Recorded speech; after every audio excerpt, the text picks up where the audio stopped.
সংস্কার হাওয়া বইছে দেশের সব অঙ্গনে। নতুন সরকার গঠনের পর অর্থনৈতিক সুশাসন প্রতিষ্ঠায় অতীত অনিয়ম তদন্তে শ্বেতপত্র প্রণয়ন কমিটি সহ গঠন করা হয়েছে টাস্ক ফোর্স। তবে ১.৫ মাসে মূল্যস্ফীতি কিছুটা কমলেও এখনও তা ১০% বেশি, যা অর্থনীতির জন্য মোটেও স্বস্তিদায়ক নয়। সংকোচনমূলক মুদ্রানীতি মূল্যস্ফীতি নিয়ন্ত্রণে কিছুটা কাজে আসলেও একই হারে ঋণ প্রবাহ কমেছে বেসরকারি খাতে। সংকুচিত হচ্ছে ব্যবসায়িক পরিবেশ। ডায়রিয়া সহ যে কোনো পানি শূন্যতায় এসএমসি রোড স্যালাইন নিন। কেনার সময় প্যাকের গায়ে এসএমসি লোগো দেখে কিনবেন। ২০২৩-২৪ অর্থবছরের শেষ ৬ মাসে প্রথম ৬ মাসের অর্ধেকে নেমেছে রপ্তানি। এ সময় আমদানিও কমেছে ১/৩। এমন অবস্থায় Dhaka chamber of commerce DCCI আয়োজিত দ্বিবার্ষিক অর্থনৈতিক অবস্থা মূল্যায়ন ও ভবিষ্যৎ প্রক্ষেপণ সেমিনারে বক্তারা বলেন, চলতি অর্থবছরে ৫% জিডিপি প্রবৃদ্ধি অর্থনীতির জন্য যথেষ্ট হবে। তবে বেশি গুরুত্ব দিতে হবে মূল্যস্ফীতি নিয়ন্ত্রণে।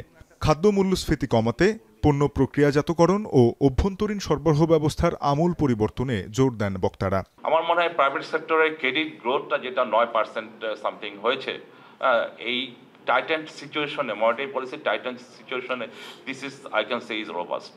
ইনফ্লেশনেরও একটা সাইকেল আছে, এটা হঠাৎ করে এরকম না যে আজকে এই মাসে কমে গেল পরের মাসে বেড়ে গেল। এটা একটা ধারা, সেই ধারা থেকে আমরা রিভার্স ধারায় ফিরে আসতে পারবো এবং আমাদের ইন্টারনাল এক্সারসাইজে বলে যে আমরা হয়তো বা ৮ মাস ১০ মাসের মধ্যে একটা ভালো সিচুয়েশনে ইনফ্লেশনটাকে একটা সহনীয় মাত্রায় নিয়ে আসবো। এই কম্পিটিটিভ ওয়ার্ল্ডে এখন আর এভারেজের কোনো দাম নাই। আপনি you have to be a competitive কখন করতে পারেন? আপনার এফিসিয়েন্সি, আপনার প্রোডাক্টিভনেস, আপনার ক্যাপাবিলিটি, সেটা যদি আপনি না করতে পারেন তাহলে আপনি কোনোভাবে এই ওয়ার্ল্ড যে জায়গায় বা দেশে হোক বিদেশে হোক এই কম্পিটিটিভ ওয়ার্ল্ডে আপনি টিকতে পারবেন না। বক্তারা বলেন, ১০টি দুর্বল ব্যাংকের ওপর নেয়ার সিদ্ধান্তে যেন ভালো ঋণ গ্রহীতাদের কোণঠাসা না করে। বাজেটে বার্ষিক উন্নয়ন পরিকল্পনায় বরাদ্দ কমানোয় ঘাটতি কমে সরকারি ঋণের প্রয়োজনীয়তা কমে আসবে উল্লেখ করে বক্তারা বলেন, ট্যাক্স জিডিপি রেশিও বাড়ানোর উদ্যোগ অর্থনীতিকে মজবুত ভিত্তি দেবে।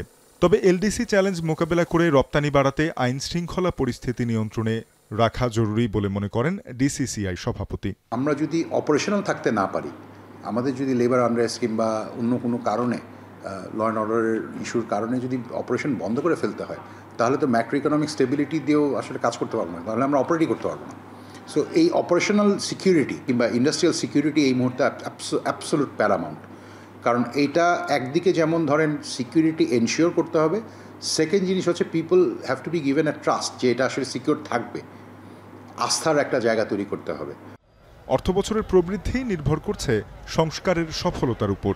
৩ মাসের অস্থিরতায় ব্যবসায়িক ক্ষতি বছরের বাকি ৯ মাসে কাটিয়ে ওঠা সম্ভব দাবি করে ব্যবসায়ীরা বলছেন, মূল্যস্ফীতি কিছুটা নিয়ন্ত্রণে আসলে বাজার ভিত্তিক পলিসি রেট কমিয়ে ঋণ প্রবাহ বাড়ানোর উদ্যোগ নিতে হবে। তানজিম শাফিন, এখন, ঢাকা।